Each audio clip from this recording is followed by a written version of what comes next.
sacred challenge is about that internal desire or drive, or that question you might ask yourself, that can I follow my highest passion, my highest belief or satisfaction. Because in the sacred challenge, it's about rising as high as you can, no matter what anyone else does. And to me, the sacred challenge is literally self-actualization. It's becoming the best version who we were designed, intelligently designed, specifically with intent to be, so that we can bear our fruits of our gifts and powers for the life around us. And really, the irony is every single one of us has a unique gift that we bear that others specifically need. After our first episode, the feedback was clear. People wanted more on the sacred challenge. What does it mean to truly show up for yourself, to rise to your highest potential, and to embrace the journey of self-actualization? In this episode, Shane and I dive deep into what it means to accept the sacred challenge, how it shapes our lives, and how it's impacted everything from our careers to our relationships.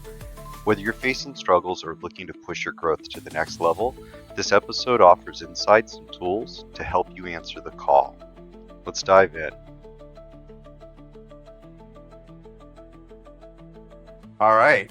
Hey, everybody. Welcome back to the Crack the Code podcast. I'm your host, Clint Baggett, here with Shane Russell, a.k.a. the Hood Hippie. How you doing today, Shane?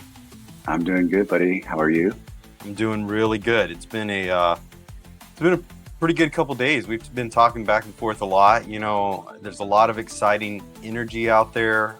As always, sure, crazy things going on out in the world, but talking to kind of the leaders and creators that we know, people are making breakthroughs and strides, and a lot of positive growth and development out there. So today, we were going to talk about the sacred challenge, because we got some feedback from the first episode where we mentioned what the sacred challenge was, or mentioned use the sacred challenge a little bit, but we really didn't dive into that. And so some of the feedback we got, people were wanting to know, well, tell us more about it. So I was thinking that we would talk about the sacred challenge today. What do you think about that? I think that's a great idea. And hey, everyone, I'm excited to be back. Yeah, no, let's do that, because it's an important subject matter, and it's a common denominator for really everyone. And it's something worthy of discussing in greater detail as we do. So let's do it. Yeah. Okay. So first, I'll kind of introduce and give like kind of set terms what we're talking about, and then I'd love to hear from you on how the importance you think that it holds for people, why it's an important thing you and I talk about. So the sacred challenge, it's for me, I think of it in phrases like this: can I show up to be the best possible version of myself? Right. The sacred challenge is about that internal desire or drive, or really, that question you might ask yourself, that can I exercise everything that I have that's been given to me in a manner that lets me live to my highest, fullest potential? Can I become that thing that I really wanted to become when I came to this planet? Whether, I decided that as a child or as an adult or whatever it is, can I follow my highest passion, my highest belief or satisfaction, until it manifests into something that takes care of me and benefits me and is a benefit to the world, because I've focused in it like that. So anyways, that's it is. And I think one more, I guess it's really simple. I feel like that's not really a good explanation, but I think one thing I do want to call out is, like, I know that we'll also end up talking about competition. And I want to point out that, like, when I'm talking about the sacred challenge, two people playing a game of chess are challenging each other. I think that's also part of the sacred challenge. I mean, it's developing together, problem solving together. When you think about two people, being involved or engaged in that kind of challenging way, where it's not about winning and losing, it's about growing and developing, as versus competition. So I'm not saying, I don't ever want to say, I don't want to come out that competition wholly is bad, but when I do mention competition, I'm typically talking about those who want to just be number one, right? Because in the sacred challenge, it's about rising as high as you can, no matter what anyone else does. Doesn't matter if you rise as high as anyone else, or if you rise higher than them. You're just trying to rise as high as you can in your potential. And competitions tends to make us want to measure each other, and then we get obsessed on just rising higher or being the highest who has risen.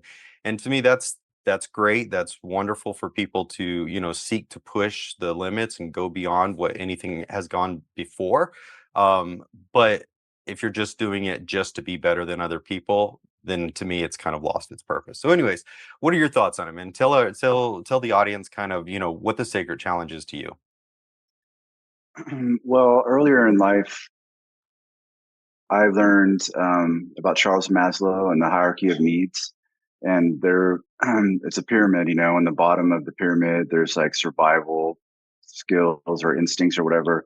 And the next one up, I don't know, it's like social acceptance. I mean, I don't know them all, but at the very top of the pyramid, self-actualization is at the top.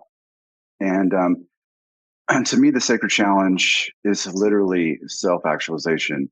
It's becoming the best version who we were designed, intelligently designed, specifically with intent to be, so that we can bear our fruits of our gifts and powers for the life around us. And, you know, in today's world, it's hard to main focus on that, especially given the competition factor that you're talking about, to keep your eye on that ball. But when you do that, I feel like everything else will come when you're kind of following your free genetic destiny slash destination, and you do what you're designed to do and follow those dreams that we had when we were children, and the people that we were raised to be and created to be back before the socialization began, and we got lost in the propaganda, just cleaving to the what's bigger than us, which clearly it seems so obvious, but there is something bigger, and believing create what got us here, and believing in ourselves enough to be who we were meant to be. Yeah, no, I love that, right? And it was just making me think while you're talking, like, there's I think been many iterations of this over time. As we've had to rise. I was thinking, like, I think for some people this starts. I know for me, I feel like the first time, without really knowing what to call it back then, I embraced the sacred challenge was, at that point, and you've heard me talk about, when I was uh homeless, living in a rundown trailer and stuff like that, trying to survive. It came through to me as this point of, like, this is the life I have, this is the life I'm living, is this the life I want? And so when I thought about doing more, like not being in that situation I wasn't really worried about where anyone else was at that point. I didn't care if there Exactly. was, because honestly, I felt like I was at the bottom and there was probably, of course we all do. I think when we're down, we don't think anybody else is possibly has it worse than us, even though there were billions of people on the planet that did. And like, but it didn't matter. It wasn't about how high up or down low I was. It was about one thing. I wanted more, and I was willing to do what I needed to do, to pursue that, and to to see how high I could rise. And so in that interesting way, I just kind of set some general goals out there for myself. I wanted a job, I wanted a career, I wanted an education, I wanted a house, a family. All of those are things which I've experienced in multitudes now. But I just put those out there as kind of, generally I just wanted life to be better. What did I need to do today that would start to impact that future that I could have, down the road? So for me, it was to get clear, get my orientation and direction. Where am I? Where do I want to go? And then start to understand that change would have to happen. If I was going to grow from where I was, things were going to have to be different. So I was going to have to look for some change. And then, starting to learn what things supported me in going toward that goal and which things were really resisting me, and how did I build more support and release resistance. And then, the thing that I found kind of in doing this over and over was that it was about momentum and frequency. The more I showed up for myself, the more momentum I could build toward my desires and goals. And, through applying myself in that way, I went, from being homeless when I was 20 without a high school education, without a formal college education, 1,000 miles from my family, no money to my name, sleeping in a broke down, abandoned trailer home, in the middle of winter. And in 10 years, I was making over a six-figure salary working for some of the top IT companies in the world. And I had an education. I joined the military. I'd flown around the world. Like all of these incredible things happened. But to me, it happened from that sacred challenge, and that's never left me. Like I've always wanted to know, like, how can I show up? Because I have found that the more that I'll show up in my life that way, and show up to do the best I can, be the best I can, and provide the best that I can, life gets better and better. It doesn't solve every problem. There's still hardships, there's still trials, but it even helps me in overcoming those hardships and trials, right? Something bad happens, the next day I get up. If I have a bad day, honestly, the next day being better, it just needs to be not as bad as the bad day I just had. So, like, you know what I mean? I can almost instantly start turning that around and regaining that momentum and upward pull. So, yeah, I don't know. I'd love to hear your thoughts, man. I mean, in many ways, after childhood and into becoming an adult, we didn't get into these situations and this life that we live overnight, and in a lot of ways we're not going to get out of it overnight. Right. There's a book by James Clear called Atomic Habits. It's really good, and it talks about, like, every single day, basically, if you could make a 1% improvement, like measurable progress in your life, like, first of all, you have to, like, step outside of the box. My son told me, like, I have such an interesting story to tell, and my kids know it. And my son told me, "Dad, you definitely have to write your story." And I was like, "Why is that, bud?" And he was like, "Because you'll make people laugh, think, and definitely you'll be able to teach them what not to do." I was like, "What?" Yeah, And right. Yeah. so There's a good example. Like, and you know what, dude, but I just want to jump in and then I want to hear the rest of that. Like, I love that point because that's the way, like, I teach and offer my information. I don't ever, and you've known me, so you back me up. Tell me if I'm wrong about this. You've known me for going on 20 years, right? I don't ever try to tell people that there's a certain way they have to do anything, right? I just tell them that, look, I also tried to accomplish something like that, and here's how I did it. Learn. And like, I'm more than glad to go, like, look, this is how I tried it, and it absolutely did not work. So take that information and make a better attempt when you attempt that thing, right? Because that's how we get better, right? So anyways, I love that. Please go ahead, man. Sorry. yeah, I mean, to your point, like, our ideas are why we're not cavemen anymore, Yeah, and the competition thing oftentimes gets in the way of good ideas. it Back does. when you were my manager and on the team, like, instead of, like, you telling us what we were going to do, you asked us, "Hey, what should we do?" You know what I'm saying? And then collectively we would collaborate and co-create the solution and trust each other to go carry to execute it. And your philosophy was, "Hey, tell me what y'all need. Let's reach a consensus, and then I'm going to get out of your way, and y'all go do what you're here to do."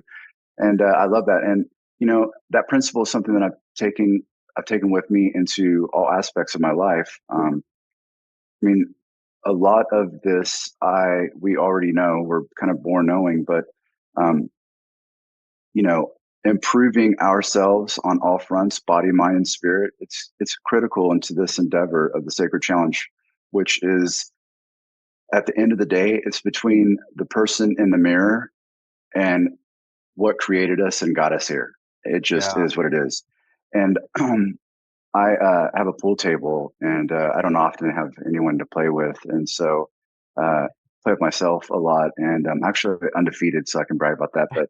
Um, but even when I play with someone, when I play pool with someone, I'm there's the competition factor that you were talking about earlier, but I'm actually playing, you know, like chess too. I'm playing against myself. You know what I'm Yeah, saying? can The you whole make the time. shot? Yeah, absolutely. I'm looking at the competitive factor more as like a opportunity, like an activity for bonding, you know, and I don't care about losing or whatever and winning, like woohoo. But at the end of the day, it's not like, you know, it makes me a better person or whatever. At the end of the day, it's like, you know, like what do I stand for and who am I, you know? And who am I believe is a great question in the sacred challenge. So let me ask a question. Your program that helps so many and has helped me so much and that you're bringing up, um, how do you how are you, I mean, do you address the sacred challenge? I mean, because it's kind of an aspect that, again, for me it's changed my career. We never talked about it in this manner, but the principle changed my career. But bringing the sacred challenge kind of redefines it in a higher umbrella, but it's affected me in all fronts of my life, and it's improved the quality of my life and dozens of other lives that I know that have worked with us. Do you address this in your program? Yeah, absolutely. No, I think thank you for that question too.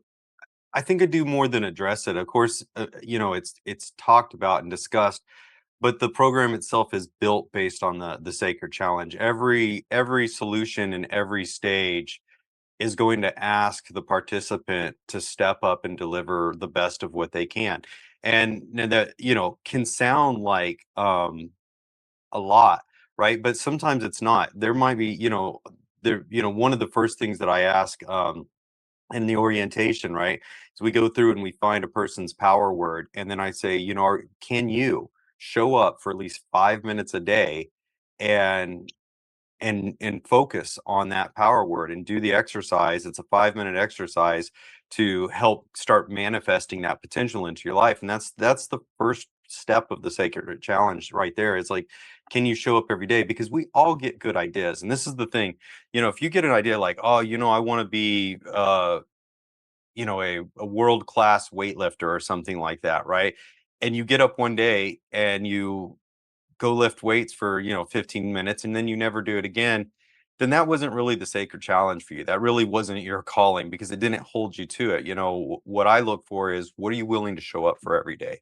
Because if you're willing to show up for your future, then your future can happen, and it can happen the way that you want it to happen, but it takes you showing up for it over and over again. So yeah, through the whole program, it is built on that concept, right? Is to help us expand our awareness and understand what's going on around us, and maintain a clear focus on what it is, what the sacred challenge is for us, what our goal of the sacred challenge is, and then how to keep showing up for that and overcoming obstacles, working through difficulties and complications, until we ultimately accomplish that thing. And what I've experienced is approaching things that way. Every goal I've set for myself, I've accomplished in a period of time shorter than the time in which I set the goal for, right? Does that answer your question? Yeah, no, I love that, man. I love that. You know, because, you know, I played football for 10 years of my life and, you know, it taught me a lot. It taught me that showing up for myself is the only way that I can show up for the team, right? Right, You know, totally. Great point. yeah, you know, like, so in the summer, instead of doing whatever all the other kids were doing, I would just hit the weight room so hard. And I mean, you know, they called me Russell Muscle. I was one that, like, still to this day, everybody's like, Russell Muscle. Cause I was one of the strongest kids in my school and I was like one of the smallest, you know, but, Yeah. but I put that investment in because, we, our teammates are counting on us. And first of all, we got to count on ourselves. But our teammates, we count on each other. They can't count on us. We can't count on them if they're not showing up for themselves. You know, and then all the fans or whatever, metaphorically speaking, like, you know, like you have to make the investment and you have to put in the time and you need the resistance to be able to get stronger, to be able to level up, to be able to pull your weight on your team and do the job that you were entrusted and chosen to do specifically. And so, you know, and I think a lot of it also has to do with being able to truly be honest with yourself. Like, who am I and what am I doing? Like all the time I'll catch myself like, uh, you could and should probably be doing this, but like, what are you doing right now? Like all the time. Like if I'm working and I start getting sidetracked or whatever, I'm super ADD. So being able to be honest with yourself, like truly honest with yourself, and also you can't BS like the creator. You know what I'm saying? So like, Yeah. you know, so I mean, I'm Yeah, if you're pretty lying sure to that, yourself, you're the only one who's really gonna know it, but you'll yeah, yeah. still know it. But on the other hand, it's an illusion. But I don't think many people realize that regardless of what comes out of our mouth, our actions speaks. They speak, and time tells who we are. It just is what it is, you know. Yeah, yeah. Yeah, it all plays itself out, man. A few minutes ago, dude, you mentioned atomic habits, and I felt like I wanted to tie that into it because there's also a big part of I think the sacred challenge and the habits is we've been touching on this, showing up every day for it.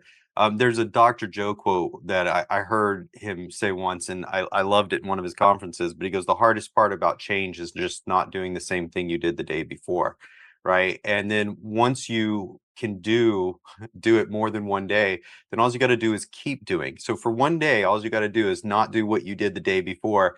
And then after that, you can just keep doing that same thing over and over. And like change can happen easy. But that's the early shift, right? That's that early little part. And you and I were talking about this earlier today. Like, we talk about these growth periods, and we get into spaces where when been doing this for a while, you're not trying to get from survival to not survival. You're trying to get from being blessed to thriving more because a tree doesn't want to stop growing just because it hits a certain height. It'll grow and grow and grow. But there is a big distinction. So the way you might approach something in the later half of that, once you're out of that survival state, it's very different than the way you might approach it in the survival state, but it's actually kind of the same thing. And I found that, like, when I was in that survival state, what it took was me being willing to take 5 minutes and set aside and focus, or and just start building and introducing the habits of success that I needed to incorporate in my life, and trying and experimenting and figuring out. But now, even at this point in my life, where I could say I'm reasonably successful, to the sacred challenge keeps calling me forward. I'm like, well, look, I've helped a lot of people. Could I help more people? Could I, is there more that I could give? Is there more benefit that I could do, in my life, while I'm here on this planet, to help and encourage and inspire other people? So that's the sacred challenge. But the process for that level of growth was the same process that I needed to use to get from survival to not survival. So it's the same process. It's just the intensity can be different early versus later. Does that make sense? No, absolutely, and I love that. The journey starts within. Our entire lives. Uh, I mean, I don't care who you are, and like, I don't know. I don't think this can be argued, but every single one of us has has been being called. It's like the phone has been ringing, and Yeah. it's never going to stop. And it's up to us to like make the decision. Like, are we going to answer this or not? And look, some people right now are in super terrible situations that they, just, I mean, I don't know, like super unfortunate or whatever. They don't have much control over, but even then, focusing on the joy just to keep going. Like, but, you know, being able to, keep your eye on the ball and uh, to answer the call. And I mean, to be created was to have been chosen.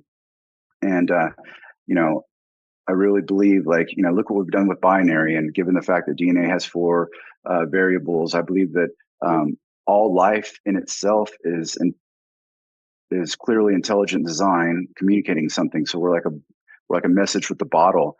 And back to the tree analogy, our greatest endeavor of being created would be like not only the legacy, but to give back now and to bear the fruits for the life around us. You know what I'm saying? Yeah. And so, Dude, you I, know, I I I love the message in the bottle thing because it just made me think, like, you could say it this way: the sacred challenge is delivering the message in your bottle, right? no, it really is. and every single one of us has these super special gifts and powers like Pokemon cards. And Yeah. it, we get so distracted by the competition factor that's been so ingrained into us, like, oh, if you haven't done this or you haven't done that, like you're not good enough or whatever. And really the irony is every single one of us has a unique gift that we bear that others specifically need. You Yeah. know, Well, they may not. if I can add on to what you're saying there, because I think it's so important. Okay, let's just be realistic. Everybody's unique and has a special gift. That sounds so participation trophy, whatever, right? But I'll be damned if it isn't the truth. Like, you think about the teams that we've worked with, right? Like, the I don't want to call out people's names for privacy, so I'm trying to think, but just the young people, older people, men, women, all this stuff. The thing is, if you'll get engaged with a group of people and get them together and go, look, hey, what is it that we're doing? What is our collective sacred challenge? What is it that we're trying to accomplish here together? And how do we show up for the best for that? That time and time again, you can find everything you need within that group of people. Everybody's got specific talents. And sometimes you'll find people who maybe they're not really aligned with the sacred challenge, so to speak, of that team. And they want to move on and they want to do other things. And that's great because that means they have gifts for whatever it is that they want to do, and you want to help and encourage them to go find those places to deliver those gifts. And that's how I approached leadership in the teams, even back when we were working together, was how do we find out what that thing is that you're great at, and how do we let it benefit everybody? And it takes some work to get there, right? But to your point, everybody really does have a unique gift. Every person. I found I can't think of a person who doesn't. I can think of lots of people who will throw their gifts away, will deny that they have gifts, will have been told that they don't have gifts, or have no idea whatsoever, are completely unaware of their gifts. You meet tons of people like that, but I've yet to find anyone who doesn't have a gift. Yeah, and I mean, oftentimes there's a lot of pointing fingers these days and blaming others and waiting around for others to do something. But Ralph Waldo Emerson, um, he wrote, "It's our our job to toil the plot of the plot that we were given to till." And it just is what it is. Wherever you're at, whatever you're doing with whomever you're doing it with, like show up, bring your best, and come through. Like do the best. If you like do the best job that you can do, or don't even do it at all. And like, I'm saying, like, Yeah, and we earn like we all did. And I really, playing football and stuff, what I realized, like, look, Tom Brady can't win the Super Bowl by himself. It really takes a team. And we earn our we earn our stripes together. And even if, like, like Van Gogh, maybe he didn't have a team to help him create the beautiful art, but he certainly had some beautiful influences around him that, like Jim Morrison style, like lit his fire. yeah, yeah. I You know, mean, Oh, sorry, I didn't want to cut you off. Did you no, finish? go ahead. So, I finished. I was thinking about that, and it's just such key points. And I love how you have that natural talent to always kind of bring it back into the artist and creative world, because those things are so close. And I think I want to get into that more later about that connection between creativity and leadership and all of this and how it works together. But I I feel like what I would like to ask right now and hear from you so that our audience can hear is a little bit of like what the sacred challenge like was for you. And I'm thinking specifically back to when I first met you. And if you're okay, I'd like to talk about that story for a little bit. Are you okay if I kind of go back in time and Yeah, talk yeah, about let's do it. how what my experience was when I met you and we started working together? So, it was my first job in an actual management role where I had, I guess what authoritative leadership. I had been a staff sergeant in the Air Force, so I knew, command and stuff like that, but it was my first civilian job in a leadership role where people were reporting to me. So I was learning, I was studying, I was reading everything I could. That's how I approach it, right? Like if I'm gonna show up to do this, I got to figure out how can I be the best, manager or leader I can be.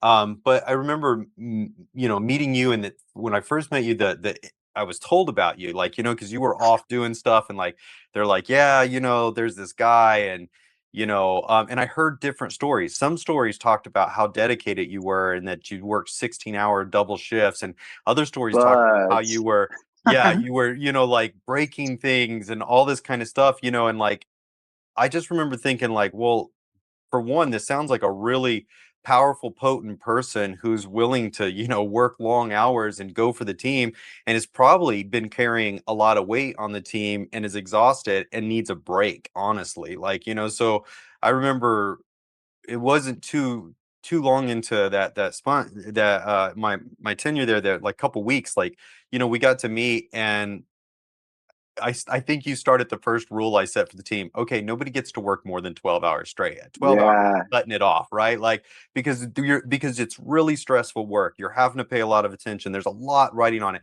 It would be like trying to tell a firefighter that they have to show up and be on shift 5 days a week. I mean, that's why they do 24-hour shifts, 24 on, sometimes 48 hours off, because when you're working in that intense response kind of stuff, your body just can't handle it. So I was like, okay, look, first we're just going to start cutting off some of this and pulling it back to where it's reasonable. But you know, and I definitely watched you start to prosper. We wanted to create that space so you could start to get some rest. But was incredible to me is that, we'd get asked to do ridiculous things, right? Like stuff that's for just sure. inhumanly possible, almost logistically possible. And so I'd go to the team and I'd go, okay, team, like, look, here's where we're at. These are the things that are going on that, and I'd talk about like our run through rates and what we're typically able to accomplish. And that we have this request coming in that's kind of far beyond our scope. It's a push, and I'd ask the team like, is this reasonable, right? And let you guys confer and be back like, okay, yeah, no, we think we could do this and stuff. And I'm like, well, look, does anybody here really want to stand up and take on this challenge? And like most of the time, it was you that put your hand up, and I'm like, all right, man, and like, and so it was amazing because I would give you these things and go, okay, look, we don't know if this is possible, but you're willing to run this ball. You're willing to run this play. So what I'm going to do is I'm going to give you everything I can to help feed you what you need to run that play. And if we can do this, we can pull it off. And, and at the same time, if we didn't, we gave it our best. And I think that's what, you know, our intention is really, it wasn't about pulling off the impossible. It wasn't about bragging to me. I think thinking as I'm thinking back on it now, it was more about just bringing our best, just showing up and going, look, you know what? Let's just try. Let's try to see if we can do this unimaginable thing, and let's put our whole heart into it and see what comes out of it. And more times than not, you specifically pulled it off, right? And it was pulled off, and and that became contagious throughout the team. The rest of the team members started doing it until, when I joined, we had what was, according to metrics, the worst team kind of in all the regional locations. We were struggling the Probably most.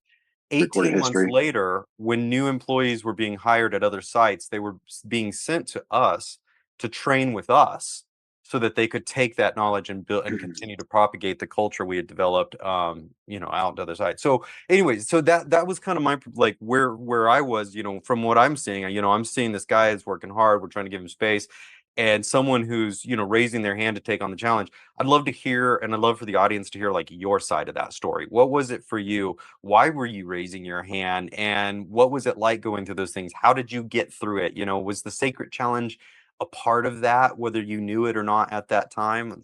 Please share. I love that, and thank you for the memories. Before that, I had great success in restaurant management. I used to manage most of the bars and restaurants of Sky Harbor Airport, Terminal 4, and it was cool. I got to have lunch with the Chili Peppers, and I got to have Nice. some drinks with Ice Cube and stuff. And I had great success. And then I went to work for myself, and that worked out really well. And then I started having kids, and I don't know, like just some bad things happened, as it does. And I had pretty much lost everything. So my kids and my marriage at that time was still intact, and my health was good, and my family, and but I'd reached a new chapter in my life, and I showed up there. And to your point, when you got there and like, oh my gosh, how come there's all these rules? Oh, Shane did it.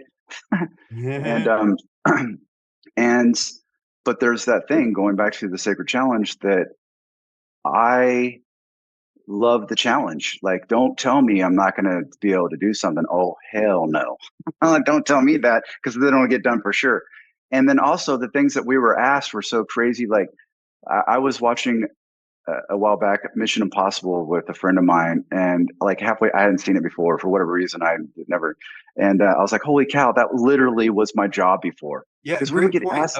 I want to jump in there because I realized too for the audience listening, let's frame up kind of what the work we were doing at that place. So, I had been working in the Air Force doing engineering and installations, going around the world, putting in upgraded fiber optics and secure communication systems at bases and stuff, and moved from that infrastructure side of the internet into more of the data center and computer server side.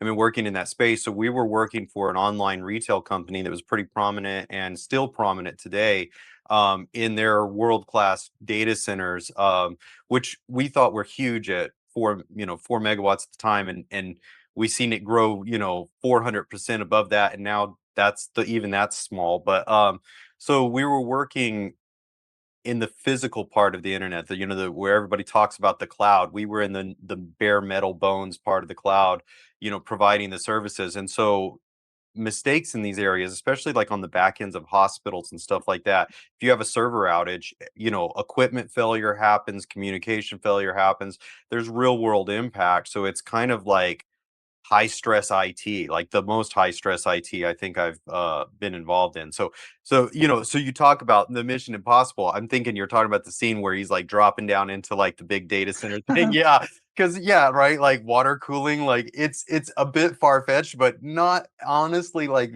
that far from the potential truth. Like data centers are wild. They are massive machines that yeah, there's a lot of things in a data center that can kill you. A lot.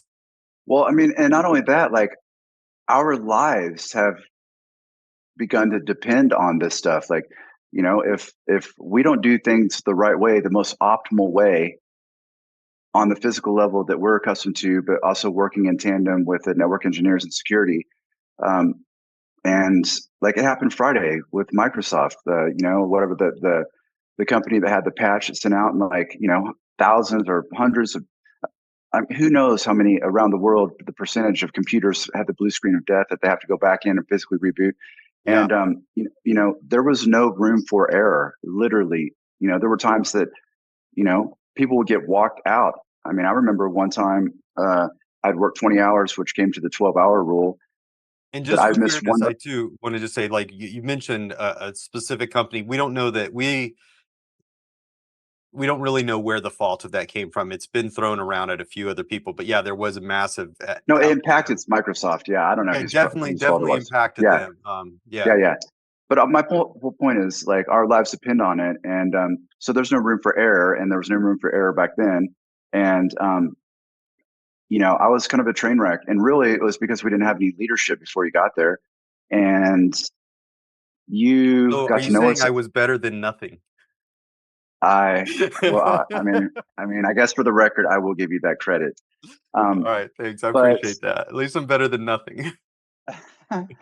yeah, no, we were super rogue, and I remember like going into meetings and people would take pictures like who did this, like oh Shane did it, and like, but I didn't have anybody. This whole thing was new to me. Like nobody taught me. Like I just was like it was like baptism by fire. They just threw me in there like, and one of the guys was like that was supervisor at the time. He's like oh no you can do it like, and I would go do it, and it would just like things that they didn't even know that could happen like happened, and then you came on and you got to know me, and one of the best gifts you ever gave me was to help me understand from your objective, just party observation, uh, that one of my greatest skill sets was problem solving and being challenged. Like for some reason, I thrive when my back is against the wall, and so all those times that I was asked for Mission Impossible, like I had to dig deep within myself to really understand what the ask was, and to really get myself mentally prepared to be able to do what the team was counting on me to be able to do. And but in doing that, and I didn't do it for this, in doing that, I earned my stripes with some amazing people in the world, and a lot of respect, and it's really helped get me to where I am. Had I not been the primary guy that like jumped into the fire like those 500 times when things were on the line or offline, I wouldn't have been able to get to where I'm at. So I pushed myself, and you pushed me. But most importantly, as time passed, I mean, you believed in me in the beginning. You acknowledged my strengths, and you fed me, like, you gave me power and, like, affirmation. But you also addressed areas that I needed to work on, and we Yeah. would meet regularly and we would work on those things. And I was developed, and then I started succeeding, and then in the success I started having credibility, and it created more opportunity, and here I am. Yeah, and dude, and it's so amazing, for me, from the leader's perspective, I didn't, I had been out there doing the things you were doing, but I didn't, in a management position, you don't get to go do that work. And there were a couple times, I think there were some weekend efforts where I got to come in and work with you guys, and honestly, it made me super happy just to like, hey, let's get in here and do some work together and stuff. But it- most of the time I was just coordinating and trying to, make sure deliveries were coming in and making sure that everybody had what they needed and people were had access, and like I put my all into, developing us as a group of individuals to be the best we could for the company we were working for. And what was interesting, all the books that I was reading about leadership at the time were talking about, how to write attendance policies because your employees are never going to want to show up on time, and like how to deal with all these problems. And I was like, it's kind of terrifying. I was like, wow, like I wish I would have known all this before I took this position because leadership sounds terrible. Like, it just sounds like all these nightmares, but the experience I was having, and mind you, there were some really tough times. There were some hard things, like having to let go of someone, right? And make that separation. I don't care who you are. Like, to me, I've never ever enjoyed that aspect of it, but thankfully that didn't happen a lot. But what I was seeing is by investing in you guys. Sorry, I seen your hand go up. You okay? What's up? I'm sorry, I raised my hand this neck. Like, you even, like, we've even understood, like, we respected you and each other so much, and the team so much, that although like it's a final person that maybe had to let somebody go or whatever, the team weeded each other out. Yeah. We respected you so much, and we respect each other so much. Like, there wasn't a lot of discipline. Either you sank, you swam, or you sank. Go ahead. I'm sorry. Yeah, well, no, absolutely, and I mean, like, the only reason anybody was let go was because the team was so on point that it didn't make sense to have someone who wasn't willing to run at your pace and to bring the commitment that everybody was bringing. It's like you want the team to be able to go as far as the team you can, so you have to keep people who are aligned and supportive of that. But what was amazing is I had this different set of problems, like I had to make sure you guys didn't work too much. I don't know how many conversations I had to sit down with and say, "Look, I know that you're willing and you love this team and you want this team to survive, but you've been here for 16 hours or 12 hours a day for, like, 7 days road. Like, you need to go home and just let us take care of it." And the thing is, it was definitely with you, but it was with others. There were so many. There's I don't know. I hope they don't mind, but I won't say last names, but Steven and George and Mark and so many that were just Camilo and I I could go on through everybody on the team that would just go so hard, and were so willing to work that, like, my focus became about making sure that your bodies, like, that you were healthy, that you had the right training, the right earplugs, the right eye protection, that we were doing, we were learning how to lift and how to, constantly work through all these evolving dynamics of new tools and new equipment and new technology and training. So, like, there was really for me, and this was a blessing. It wasn't, I'm not, definitely not complaining, was just taking care of you, just making sure that my team had what my team needed to, or had what we needed. I didn't even think of it so much as, when I say my team, I didn't own it. it was the team I was on, right? The team I was part of. And yeah, it was a great experience, man.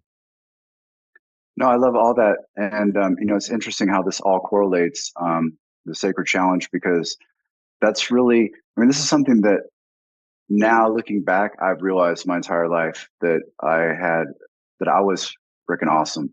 And like, I just, Mm. like, holy cow, but I also saw the awesomeness in everybody else, And, so being able to show up for the team at that moment, a redefining moment in my life, a new chapter, and I was able, and our careers don't define us, and our past doesn't define us. But at that moment in my life, it gave me my mojo back and put some wind in my sail, and allowed me to feel like I was contributing some value, not only to my children that I was able to feed because I wasn't dropping the ball and able to keep my job, but also coming through for you, my beloved mentor, and our leadership, who was the best that I've ever worked for. Like, we had the best leadership ever back then.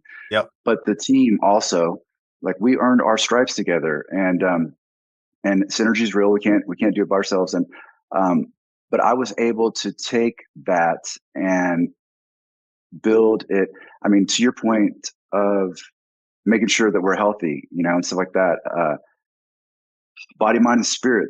This all the sacred challenge shows up on all fronts. It just is. It doesn't ever go away. It's always in the back of the. It's always operating. It's the fundamental common denominator between us all, and the thing that is the foundation of who we are and our springboard that we operate off of. And so that was a beautiful moment for me, especially after coming out of like immense loss, some self-inflicted accidentally and some just tragic bad luck. But it gave me loft. It gave me I rose up from it again. And as irony have it, I just want to throw this analogy in, and then hey, nature's calls. I'm not trying to make it weird. I'm gonna have to really Sure. quick, but I'm sure you know this, but did you know that a caterpillar, when it goes into the cocoon, literally dies, and the butterfly is a completely new creature that rises up and flies out of the same whatever fluid Yeah. of the caterpillar. I mean, the metamorphosis is real, and this was one of the first time steps in my life that, I mean, maybe not the first, but that I woke up every day and I had a decision to make within my own self, looking at the man in the mirror, you know, this is how it is, and this is not ideal. Uh, and either I just continue on with this course, or I step up for myself and for those counting on me. Yeah. Yeah, yeah, absolutely. No, definitely. I heard you see you need to step away for a second, and so I'll just kind of riff about the some more thoughts on the sacred challenge while you do.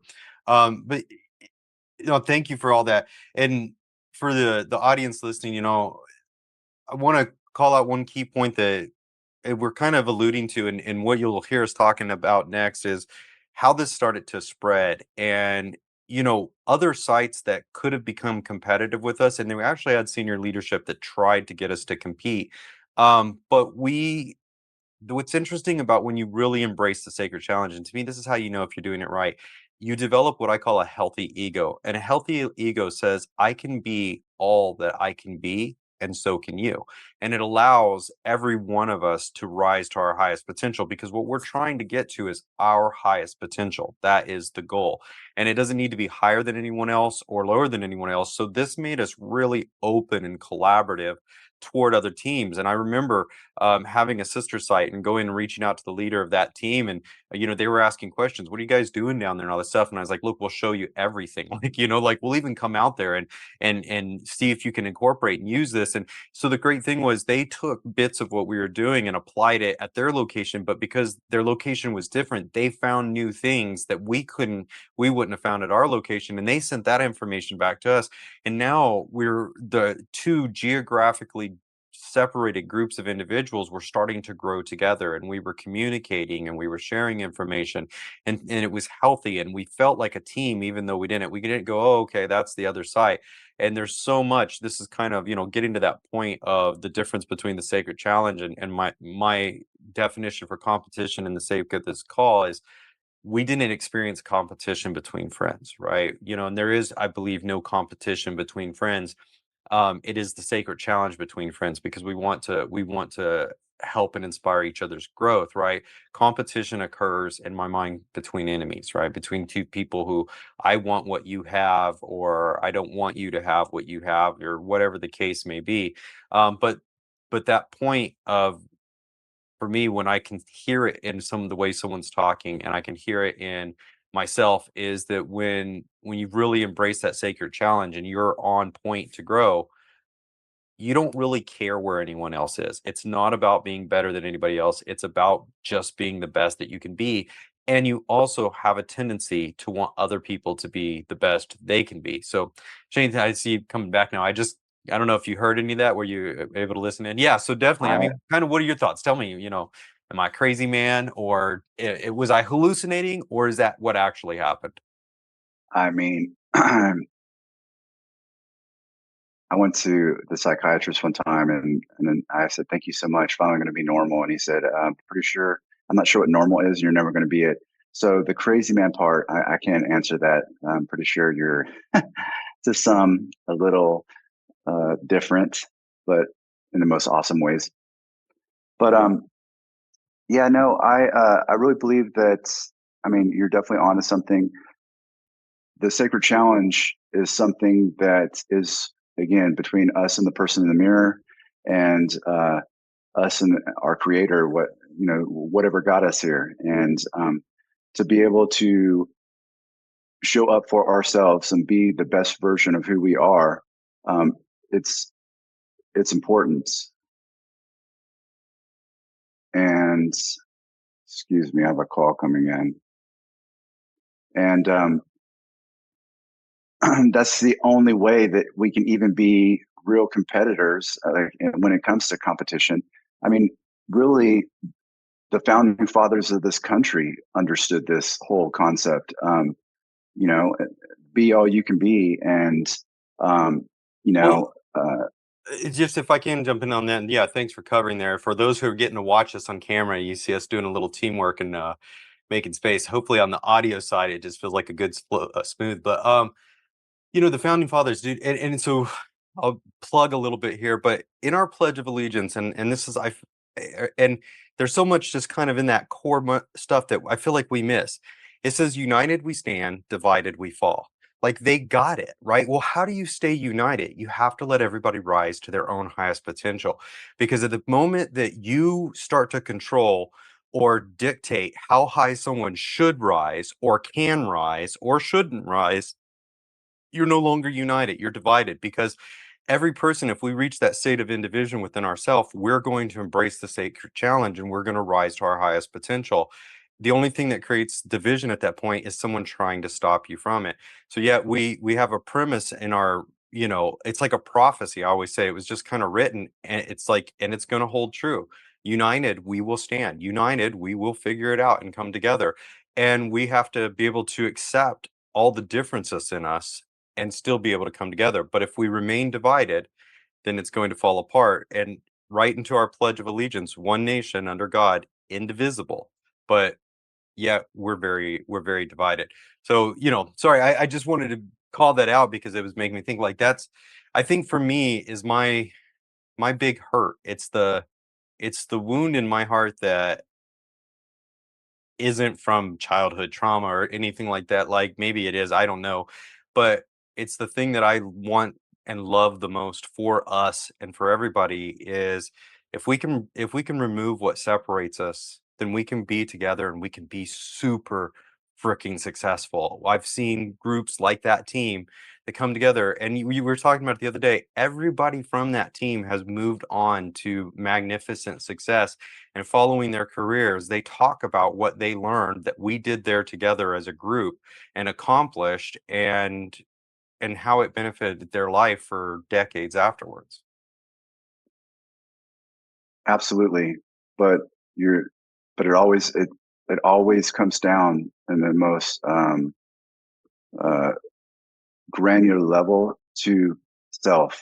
And you know, I've been in some dark moments in my life and really had to look at myself in the mirror and evaluate the situation and realize, like, things like we've talked about before, like, you know, a lot of people do this, like addiction, for example. Like, we get into these moments, and instead of really being truly honest with ourselves about our, you know, input, or our what our responsibility is and what our actions have done to put us in these situations. We haven't been honest with ourselves, and we get jammed up, and then we do things that are counterproductive, like, drinking alcohol, for example. Uh, Yeah. you know, Or it, and it, let's say it, not just drinking, but like using alcohol as a replacement for, yeah, it's for healing, right? it's artificial happiness. And so Yeah. what I've learned is, okay, so I'm in a bad spot. I'm doing this thing that makes me feel good for a little bit, but then, like, the next day I feel even worse, and it's definitely not helping, and it's actually hurting. And it's similar to like putting like a dirty Band-Aid on a bad infection. You have to really dig deep and look inside at, like, how what power do I have to make this situation better for myself? And then when you can really mend yourself within inside yourself by being honest with yourself and taking, being creative and mindful, and taking action, body, mind, and spirit, to rise up, then by example and positive leadership, can you make the most positive impact for the most. The best way to forever, I really believe this, is together. And also, like, I'll repeat over and over, but our careers don't define us, and our past doesn't define us. And in a weird way, every single thing for most all of us, if not everyone, has had to happen for what is supposed to happen to be able to happen. For me, like, I've needed the the resistance of those moments where I had to learn from, to be able to get to the next level. Yeah. Dude, it's funny because it was on my mind. I was like, what if someone wanted to know, like, how do you sure, guys, you're talking about the sacred challenge. That's really great, but like, I'd love to be part of it. How do I start it in myself? And I think you just kind of gave like a little bit of that blueprint I'd like to touch on for a second.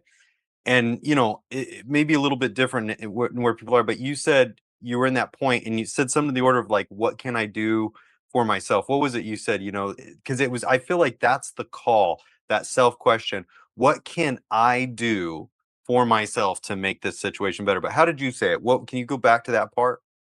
I mean, honestly, like, I was rambling, but it's I it's mean, it, but you were yeah, talking maybe about you were there in addiction, and you were, and you were down, and you realized like you were the one that had to save you. So there was a question you asked yourself, what?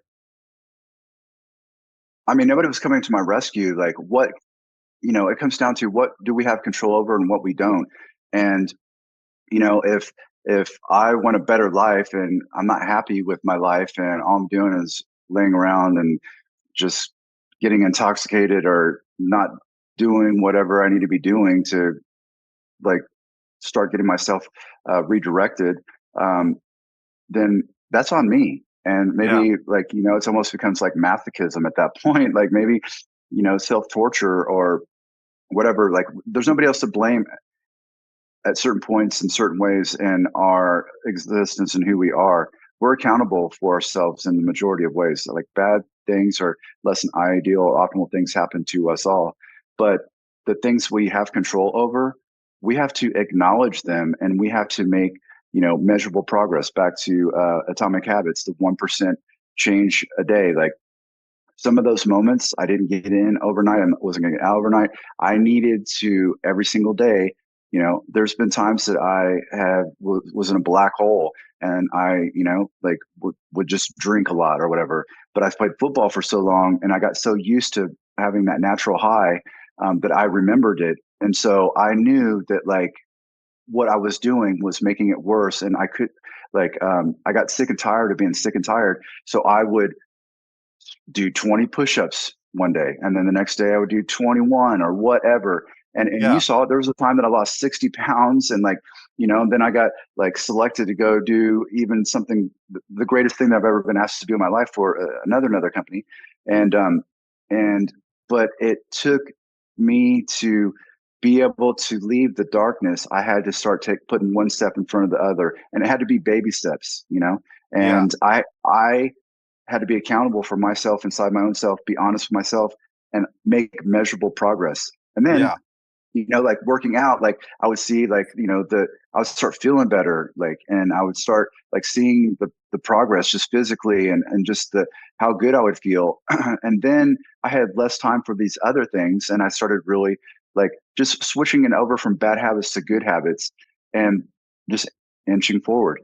Yeah. Dude, I love that because I'm trying to think what's the trigger point for the sacred challenge. For me, the first time I was at the bottom, dude, there was nothing, right? Like it was embrace the sacred challenge or die. Like, and I Basically, think yeah, in that moment, that's where a lot of people I think find their greatness is when they're put up against great odds. But I always say that I don't believe that you have to have a moment like that to do it. And you just kind of talked about it like it was your own just awareness that, you wanted more and you were able to embrace it just off going and engage yourself in that way just by going, I want more. Right. And so I feel like the trigger for this is really being honest with what you want, like, and being honest with your desires.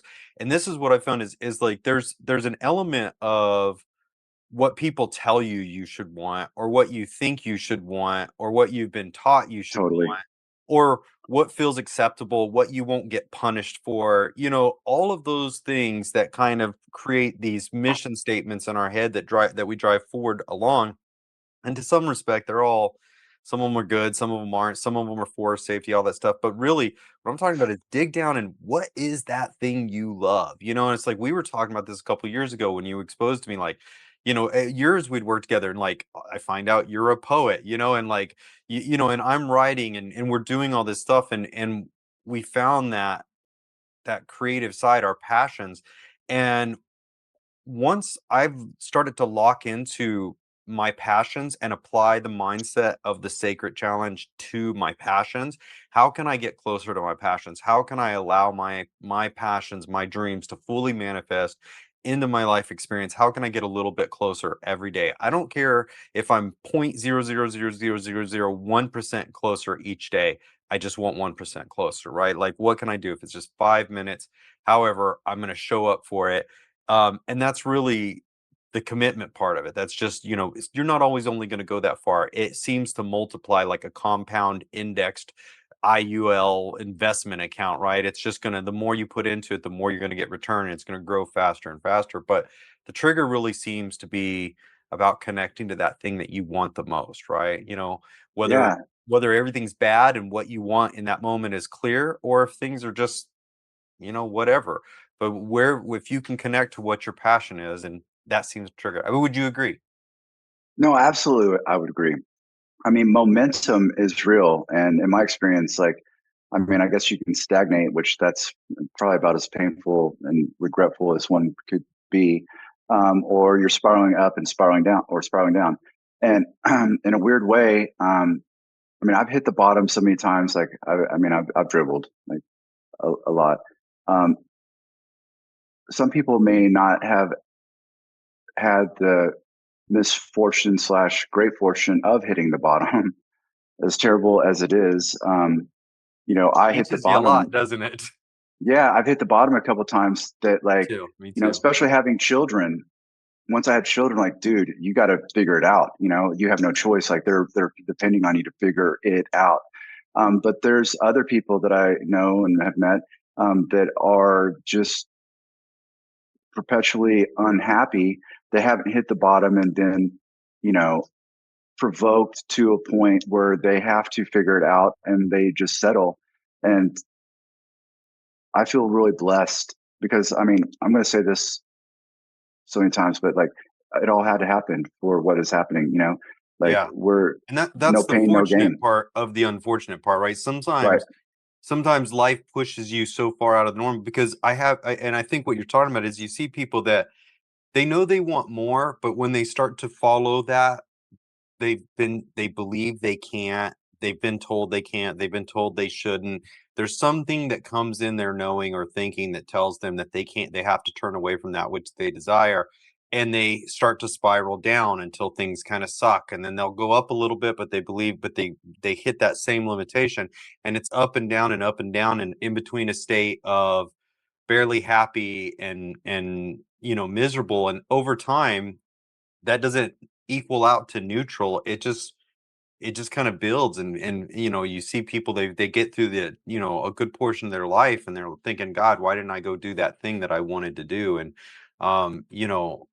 it's hard. It's hard to watch. But you know, on that point, my dad's 75 years old, and you've seen him, a couple years ago, he had Parkinson's. He embraced the sacred challenge. He was able to get a procedure, helped with the Parkinson's, and now he's living like a king in the Philippines. And, he couldn't walk a couple years ago. Like, and I'm telling you, it doesn't matter where you're at in life. You can be, you know, Start from where you are. Start yeah, from where start you from are, where dude. you are. Yeah, and age doesn't matter. This thing works. If you embrace this, and show up for it every day, you can accomplish damn near anything. I mean, what I've learned is my greatest enemy and the hardest entity that I have in my life to overcome is myself. Like I know Yeah. you like Emerson, the transcendentalist, but there's something that I read recently that will kind of hold this. So in nature, every moment is new. The past is always swallowed and forgotten. The coming only is sacred. Nothing is secure but life, transition, the energizing spirit. People wish to be settled. Only as far as they are unsettled is there any hope for them. Yeah, it's beautiful. And yeah, I mean, You said that was Ralph Waldo Emerson? yep, Yeah. yep. And first essays, but yeah, no, like it's been inconvenient and painful to shoot myself in the foot over and over and over and over again, my own worst enemy. But in a weird way, I had to do that to get here. It had to be learned, and I'm grateful that I have learned, and that's another thing about it. Like I look back on the past, and there's been good memories throughout the whole point, even in the painful times. Yeah. But I don't, a lot of people dwell and they get stuck and blame their past and or their environment for the future when they may not be taking control or the action on what they can control and taking steps and or measures to make some kind of improvement in the ways that they can, and Yep. if you're not showing up for yourself, nobody else is going to show up for you, right? Like why would anybody help you if you're not even helping yourself, kind of thing, Yeah. Yeah, absolutely, man. It's why I teach the matrix of control, right? Is to help people understand that there's a lot more that you have control over, and you can, even if you don't have control directly over the thing, you can control your attitude and intention toward it, and that can have a massive amount of influence. But I was thinking as we're because we've been going for I think a little over an hour now, and getting ready to wind this toward an end. I'd love to hear from you a poem, and I was thinking what I could do is share just a little bit of like a leadership mastery and personal development tip. If you're okay with it, maybe you could see if you can draw up one of your poems, and I would love to hear you share that afterwards. If that's good for you. I mean, I'm all good, dude. I'm Okay, ready yeah. whenever you are. Yeah. Absolutely. All right. So here, leadership, mastery, self-development tip. I'm going to put these two together in one because it's the same thing. One of the most powerful things that I found to do. I wrote a story called "How 5 Minutes Saved My Life," because I was living in stress. I was overworked. Things were erratic, and I decided to take and give myself 5 minutes to just breathe. And in that learning how to be mindful for 5 minutes, it expanded until I developed a full, strong meditation practice, and that eventually led me through many health recoveries, and overcoming a lot of obstacles. So, if for anyone out there who's wanting to embrace this sacred challenge and they want to get started, or maybe you're a leader and you've got a team and you're like, man, can I get this aware in my team? Um, Start with, the process is fairly simple. It's orientation and direction is first. What is it? Where are you at, and what do you want to accomplish? Where's your team at? What do you want to accomplish, and talk about it with your team. Or if you're an individual, understand what's going on in your life and what it is that you want to accomplish. And then think about that thing that you want to accomplish and connect to it. And if it's for you, imagine how it will feel. If you want more money because you want to feel financially free, imagine those feelings of freedom, of being relaxed, of not being stressed out. Imagine yourself, kind of dream out that perfect world and imagine what you would look like in that world, and spend 5 minutes a day in that dream, positively appreciating it, thinking about it. And for 5 minutes, ignore every reason that comes that says you can't have it.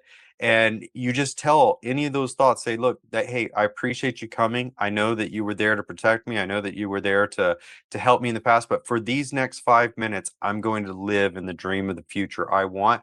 And I'm going to use that as a compass to help me understand how to get to where I want to go. And if you're doing this, leaders, for a team, you can do this for yourself, but to move a group of people, everybody needs to be involved. You have to include them in there. So get your team together and talk about the future that you want to have, what you want to look like. And if all you can do is do one 30-minute meeting once a week where the team comes together and you dream about the future every week, and you just get excited about what you want to become and how to get there, and imagine what it would look like, and talk about what greatness looks like. Start having the conversation and start showing up for yourself on a daily basis and visiting the future that you want to experience. And as you visit it, you will prepare for it. And that is where you will find yourself. Because if you can't show up for your future, you're probably not going to get there. I mean, it's as hard as it flat as I know how to say it, but that's my tip out there. Figure it out what it is you want to accomplish. Start getting familiar with it. Prepare for success by visiting your future in conversation and mindfulness as often as you can. All right, buddy. Did that give you enough time to get something ready? Or you got No, any it's thoughts already on ready. that? Please add in. I do. Adding in. So back in the day, about when you were coming on, when just work and everything was just insanity for me, and I was trying to figure it all out, and you were like, we were building our relationship. I read a book, "Change Your Thinking, Change Your Life" by Brian Tracy. Not really. I'm more of a classic lit kind of guy, but it was kind of a self-help book, and basically it taught me like, hey, find the people that you are in your life that are really happy, and your way of whatever success is are successful. And like Brent and you, and there were a couple of guys that we worked with, that I looked up to immensely. And basically the book, it was so simple, like, we don't have to recreate the wheel. Like, look at what's working for other people, and put those tools in your belt. That's kind of Yeah. what I wanted to add to that. No, that's beautiful advice, right? Yeah. If you can't imagine yourself in your future, find examples of other people that have been in that future and imagine those. Or if you don't know what abundance feels like, find something that does feel abundant. There's an abundance of sunshine, there's an abundance Yeah, of, whatever you can find an abundance of, find abundance and appreciate it, if that's what your goal and your quest is. yeah. Focus on the joy, but um, the part of making our dreams come true definitely has a lot to focusing there and imagining what that would look like, and just part of the whole process. Yeah. Sounds cliche, but it is. All right. What you got for So us? we're talking about the crazy person that you are, like, and we already know that I'll never be normal according to the doctor. I did let him know not helping, but I still helped myself out of it. Anyway, here we go. The happiest madman. The happiest madman is blowing up in the promised land, like an eagle soaring or a lion roaring to the highest point on Mount Zion. A child now smiling upon the sunshine in the alpine, interacting with the divine. The soul's in control, so I'm taking a stand. Spartans and Jedis, I am your man. Dropping love and positivity on you. Mushroom clouding like a nuke. Punching with soul all the way through. Provoking smiles, bringing the truth. That's what I'm talking about. Hell yeah, man. All right, dude. Love it, man. Thank you. Thank you. The Yeah. the happiest madman you said, right? Yep. Yep. Yep, yep, Yep. awesome. Yeah, so for anybody who wants to listen, please go by and check out Shane's sites, his Facebook, like, subscribe, hit our Instagrams up. We'll put as many links as we can in the YouTube videos. Linktree is coming. Just some thoughts real quick. In the future, right now, I'm currently building the Evolving Mindsets community portal, where there'll be access to the Crack the Code in Division training modules for leaders. There'll be spaces for creators in there. So all of this should be coming in the next couple of weeks, which is really exciting. So be on the lookout for that.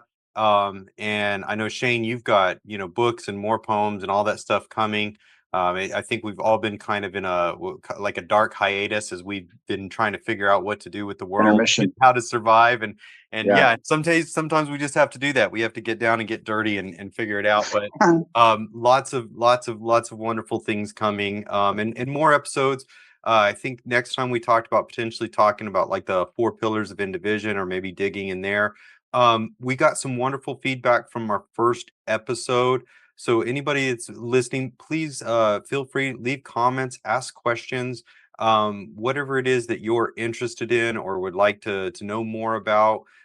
We absolutely love doing this, but we're doing this and putting this out here for you, because we want to share our success, in a way that allows you to be successful, that allows you We- to find that passion. I know for me, I want to know that more people are experiencing the joy that I've experienced in my life, despite all the hardships I've been through. And I believe, Shane, it's the same for you. Wouldn't you agree? Yeah. Yeah. No. If we can do it, anybody can do it. And we're doing it for each other out of love for each other, but we're doing it for you all because we love you. And that's just what like, let's help each other up. Let's have good manners. Like shine on each other. We all grow. So simple. Yeah. Yeah, we all bring the best of what we can, and we end up at the divine potluck, a bountiful feast, man. Awesome, dude. Anything Absolutely. else before we sign off that you want to add, or for the viewers or listeners, audience? No, I'm just happy I didn't black out and have Tourette's this time. I felt a little bit more comfortable. The last time when you did that, it got really, really weird. No. Yeah, No, everybody's gonna this be was like, fun, "Where's that man. episode?" Look, we didn't air that one. Okay, there are rules about the internet, believe it or not. We'll break the internet. Yeah. So Cool. anyway, no, this was an honor and appreciated. And like, if nobody else listens, I was listening and engaged, and it was awesome. I appreciate you, bro, and love you all. Yeah, love you, brother. Love you all. And until next time, this is Crack the Code podcast with Clint Baggett and Shane Russell. We'll see you around. Shine on, y'all. Gonna find your path, gonna lead the way, stride through the storm, never go astray. Always the truth and let your spirit roar. You're a force of nature, crash upon the shore.